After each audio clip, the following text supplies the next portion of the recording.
A controversial member of the coronavirus task force has resigned. Dr. Scott Atlas, a man who has no background in infectious diseases. He's a radiologist. All righty. It's like getting a podiatrist to work on your spine. All righty. And who hasn't attended. My back hurts. Well, I got herniated discs, and a podiatrist goes, I can take care of that. Here, give me that scalpel. Well, the good news is he hasn't attended a task force meeting in months. Thank God. He submitted his resignation just as his 130-day rule was set to expire.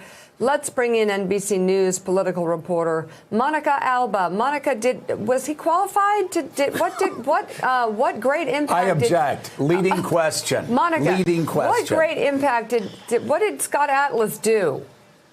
Well, listen, the fact that the president brought him on board to the White House in the first place was because he had seen him on Fox News repeatedly. I think that tells you all you need to know, Mika and Joe, about his qualifications. This is somebody whose views far more closely aligned with the president's own on the coronavirus. Dr. Atlas repeatedly questioned the efficacy of face masks. He talked about the potential benefits of herd immunity. He also wondered whether all children essentially should go back to school without changing guidelines.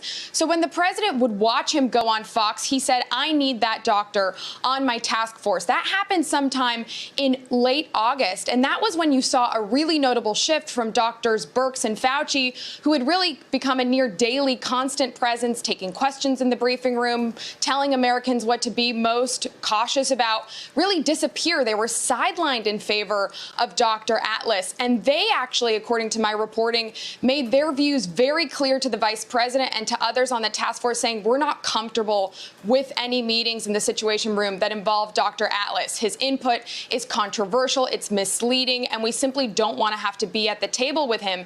And that's why we understand, according to sources close to the task force, he stopped going months ago. So he was serving a 130-day detail, which was set to expire this week. That's why he submitted his resignation yesterday in a letter to the president. He defended his views, but also we're not sure whether he was taking a government salary in that time. That's not something the White House has ever been clear about. He now, it may seem, will go back to Stanford University, which also had to really distance itself publicly from him because they said they didn't agree at all with any of the views he was endorsing on the virus. Will he go back to the Hoover Institute? We're not quite sure. He was on leave there as a fellow. But the other really important thing to point out here is that while Dr. Atlas wasn't at the briefings and wasn't at these task force meetings, he was the medical advisor who was responsible for giving the president the most advice. And Thanks for checking out MSNBC on YouTube, and make sure you subscribe to stay up to date on the day's biggest stories. And you can click on any of the videos around us to watch more from Morning Joe and MSNBC. Thanks so much for watching.